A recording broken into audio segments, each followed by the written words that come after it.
જય શ્રી કૃષ્ણ પ્રિય દર્શક મિત્રો, મારી આ યુટ્યુબ ચેનલ શ્રી હરિભક્તિ રસમાં તમારા બધાનું હાર્દિક સ્વાગત છે। આજના વિડીયોમાં આપણે ખોડિયાર જયંતી વિશે શ્રવણ કરીશું। ત્રિશૂળધારીણી મગર ઉપર સવાર માં ખોડિયારનો જન્મ ક્યાં થયો હતો, કયા કુળમાં થયો હતો, તેમની કથા શું છે અને આ દિવસનું મહત્ત્વ શું છે, તેમના મંદિરો ક્યાં ક્યાં છે, એ બધું જ આજના વિડીયોમાં આપણે વિસ્તારથી જાણીશું। તો વિડીયો તમે અંત સુધી જોતા રહેજો। ખોડિયાર માતાજી જ્ઞાતિએ ચારણ હતા। તેમના પિતાનું નામ મામડિયા અથવા મામૈયા હતું અને તેમના માતાનું નામ દેવળબા અથવા મીણબાઈ હતું। તેઓ કુલ 7 બહેનો અને 1 ભાઈ હતા, જેઓના નામ આવડ, જોગડ, તોગડ, બીજબાઈ, હોલબાઈ, સાનસાઈ, જાનબાઈ એટલે કે ખોડિયાર માતા અને તેમના ભાઈનું નામ મેરખ્યો અથવા તો તેમને મેરખો પણ કહેતા હતા। તેમનું વાહન મગર છે।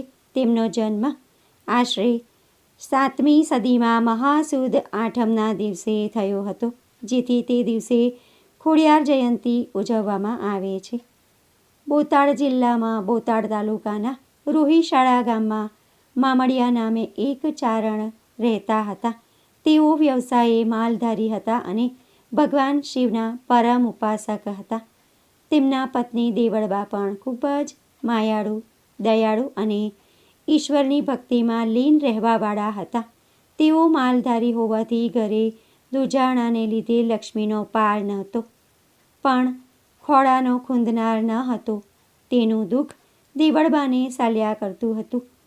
મામડિયા અને દેવળબા બંને ઉદાર, માયાળુ અને પરગજુ હતા। તેમના આંગણે આવેલો કોઈ દિવસ ખાલી હાથે કે ભૂખ્યા પેટે પાછો ન જાય એવો આ ચારણ દંપતીનો વણલખ્યો નિયમ હતો।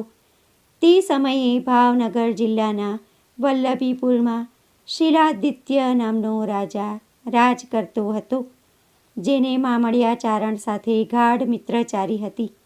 મામડિયા ચારણ ન આવે ત્યાં સુધી શિલાદિત્યને દરબારમાં જાણે કે કંઈક ખૂટતું હોય તેમ લાગતું। વલ્લભીપુરના રાજવી શિલાદિત્યના દરબારમાં કેટલાક ઈર્ષાળુ લોકો પણ હતા। તેમને રાજા અને મામડિયા વચ્ચેની મૈત્રી આંખમાં કણાની જેમ ખૂંચતી હતી। એક દિવસ રાજાના મનમાં બહુ ચાલાકીપૂર્વક એવું ઠસાવવામાં આવ્યું કે મામડિયો નિસંતાન છે, તેનું મોં જોવાથી અપશુકન થાય છે, જેથી ભવિષ્યમાં આપણું રાજ પણ ચાલ્યું જશે। અને એક દિવસ મામડિયા પોતાના નિત્યક્રમ મુજબ પ્રભાતના પહોરમાં રાજમહેલે આવીને ઊભા રહ્યા। રાજવીના મનમાં અદાવત્યાઓએ રેડેલું ઝેર ઘુમરાતું હતું। કંઈક બોલ્યા ચાલ્યા વગર એક જ વાક્યમાં મિત્રતા હવે પૂરી થાય છે તેમ કહી શિલાદિત્ય પોતાના મહાલયમાં ચાલ્યા ગયા। ત્યારબાદ રાજાના વર્તનનો મૂળ હેતુ લોકો પાસેથી જાણીને મામડિયાને ખૂબ જ દુઃખ થયું। આમ તેને જે લોકો સામે મળ્યા તે ભાંજ્યા મેણા મારવા લાગ્યા। તેનાથી ખૂબ જ દુઃખી થઈને વલ્લભીપુરથી પોતાના ગામ આવી પત્નીને રાજા સાથે થયેલ વાત માંડીને કરી। મામડિયાને જિંદગી હવે તો જેલ જેવી લાગવા માંડી। આમ પહેલેથી જ ભક્તિમય જીવન જીવતા મામડિયાએ ભગવાન શિવના ચરણમાં માથું ટેકવ્યું અને શિવાલયમાં શિવલિંગની સામે બેસીને નિશ્ચય કર્યો કે તેમની અરજ ભગવાન નહીં સ્વીકારે તો તેઓ પોતાનું મસ્તક ઉતારીને કમળ પૂજા ચડાવશે। મામડિયો ભગવાનની આરાધના કરવા લાગ્યો। આમ છતાં કાંઈ સંકેત ન થયા અને પોતાનું મસ્તક તલવારથી ઉતારવા લાગ્યા ત્યારે જ ભગવાન શિવ પ્રસન્ન થયા અને પાતાળ લોકના નાગ દેવતાની નાગપુત્રીઓ અને નાગપુત્ર તેમને ત્યાં 7 પુત્રીઓ અને 1 પુત્ર તરીકે જન્મ લેશે તેવું વરદાન આપ્યું। આમ મામડિયો તો ખુશ થઈ ગયો અને ઘરે જઈને તેની પત્નીને વાત કરી। તેની પત્નીએ ભગવાન શિવના કહેવા મુજબ મહાસુદ આઠમના દિવસે 8 ખાલી પારણા રાખી દીધા, જેમાં 7 નાગણીઓ અને 1 નાગ આવી ગયા, જે તરત જ મનુષ્યના બાળ સ્વરૂપે પ્રગટ થયા। આમ મામડિયાને ત્યાં અવતરેલ કન્યાઓના નામ આવડ, જોગડ, તોગડ, બીજબાઈ, હોલબાઈ, સાનસાઈ અને જાનબાઈ એટલે કે મા ખોડિયાર અને ભાઈ મેરખ્યો રાખવામાં આવ્યું. ખોડિયાર માતાજીનું નામ પડવા પાછળની કથા એવી જાણવા મળે છે કે એક વખત મામડિયા ચારણના સૌથી નાના સંતાન એવા મેરખ્યાને ખૂબ જ ઝેરી ગણાય તેવા સાપે દંશી લીધો હતો. જેની વાત મળતા જ તેના માતા પિતા અને સાતેય બહેનોના જીવ અદ્ધર થઈ ગયા અને ઝેર કેવી રીતે ઉતરે તેનો ઉપાય વિચારતા હતા.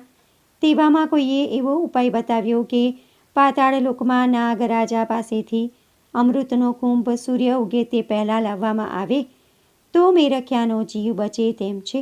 આ સાંભળીને બહેનોમાં સૌથી નાના એવા જાનબાઈ એટલે કે ખોડિયારમાં પાતાળમાંથી કુંભ લેવા ગયા. તેઓ જ્યારે કુંભ લઈને બહાર આવતા હતા ત્યારે રસ્તામાં તેમને પગમાં ઠેસ લાગી અને તેથી તેમને ચાલવામાં તકલીફ પડતી હતી. આવું બન્યું ત્યારે તેના ભાઈ પાસે રહેલ બહેનને એવો સંકેત થયો કે આ જાનબાઈ ખોડી તો નથી થઈ ને, ત્યારે ઝડપથી કુંભ લઈને આવી શકાય તે માટે જાનબાઈએ મગરની સવારી કરી, જેથી તેનું વાહન મગર બની ગયું. જ્યારે તેઓ પાણીની બહાર આવ્યા ત્યારે ખોડાતા આવતા હતા. તેથી તેમનું નામ ત્યારથી ખોડિયાર પડ્યું અને ત્યાર પછી લોકો તેમને ખોડિયારના નામે જ ઓળખવા લાગ્યા. હવે આપણે ખોડિયાર માતાના મંદિર ક્યાં ક્યાં આવેલા છે તેના વિશે જાણકારી મેળવીશું. ત્યારબાદ ખોડિયાર માતાની પૂજા કેવી રીતે કરવાની તેના વિશે શ્રવણ કરીશું. શ્રી ખોડિયાર માતાજીના મંદિરો ગુજરાતમાં અલગ અલગ સ્થળોએ આવેલા છે. શ્રી ખોડિયાર માતાજીના મંદિરો ગુજરાત રાજ્યના સૌરાષ્ટ્રમાં મુખ્ય 3 મંદિર છે, જે ધારી પાસે ગળધરા, વાંકાનેર પાસે માટેલ અને ભાવનગર પાસે રાજપરા ગામે આવેલા છે. તેમના આ સ્થાનકોએ પાણીના ધરાઓ આવેલા છે. આ ઉપરાંત પ્રાચીન વાવોમાં, ડુંગરોમાં, નદી કિનારે પણ ખોડિયાર માતાજીના સ્થાનકો જોવા મળે છે. તેમજ ગુજરાતના રાજકોટ જિલ્લામાં સરદાર ગામ પાસેના ભાડલા ગામે ખોડિયાર માતાજીના તેમજ તેમના 6 બહેનો અને ભાઈ મેરખ્યાનું મંદિર આવેલું છે. આ ઉપરાંત પાટણ જિલ્લાના સમી તાલુકાના વરાણા ગામે પણ ખોડિયાર ધામ આવેલ છે, જ્યાં ખોડિયાર જયંતીના દિવસે મોટો મેળો ભરાય છે, જે પૂરા ભારતમાં પ્રખ્યાત છે.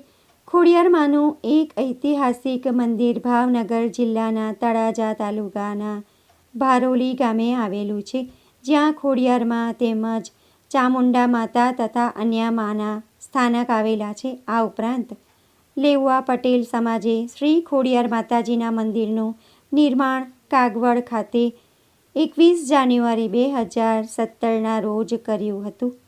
હવે આપણે ખોડિયાર માતાની પૂજા કેવી રીતે કરવી તેના વિશે શ્રવણ કરીશું. ખોડિયાર જયંતીના દિવસે તમે વ્રત અને ઉપવાસ પણ રાખી શકો છો.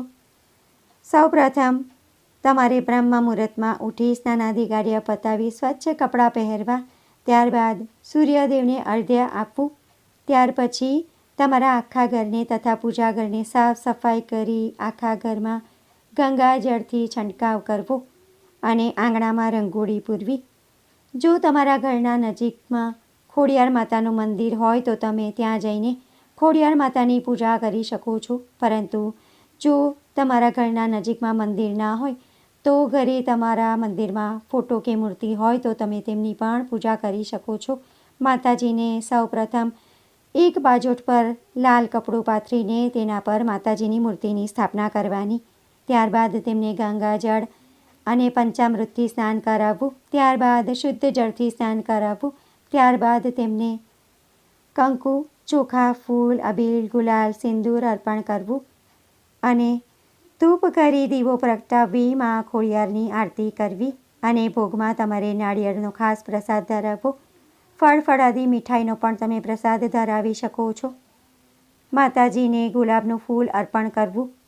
આરતી કર્યા બાદ માતાજીનો થાળ ગાવો અને પ્રસાદ અડોશ પડોશમાં વહેંચી દેવો. ખોડિયાર માતાની પૂજા કરતી વખતે તમારે આ મંત્રનો જપ કરવો. ઓમ શ્રીમ હ્રીમ ક્લીમ ખમ ખોડિયાર માતાય નમઃ. આ મંત્રનો તમારે પૂજા કરતી વખતે સતત જપ કરવો તથા પૂજા પત્યા બાદ પણ તમે 108 વખત આ મંત્રનો જપ કરી શકો છો અને આખો દિવસ માતાજીનું તમારે નામ જપ કરવાનું. પૂજા પત્યા બાદ તમારે ગરીબોને યથાશક્તિ અન્નદાન વસ્ત્રદાન કરવું જોઈએ, જેનાથી માતાજી ખૂબ જ પ્રસન્ન થાય છે અને માતાજીના આશીર્વાદ આપણને પ્રાપ્ત થાય છે. ગાયને તમે ઘાસચારો, ગોળ, રોટલી ખવડાવી શકો છો. તેનાથી પણ તમને અનેક ગણું પુણ્ય પ્રાપ્ત થાય છે. તો ભક્તો, આ હતી માતાજીની કથા અને માતાજીની પૂજા વિધિ. ખોડિયાર માતાએ તેમના જીવનમાં અનેક પરચાઓ પૂરા કર્યા છે. કહેવાય છે કે ખોડિયારમાં તારા પરચા અપરંપાર છે.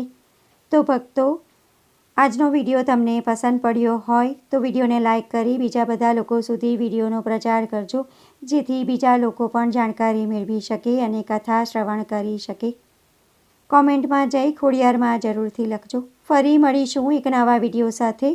ત્યાં સુધી બધા ભક્તોને મારા જય શ્રી કૃષ્ણ. જય ખોડિયાર માતા. વિડીયો જોવા માટે ધન્યવાદ.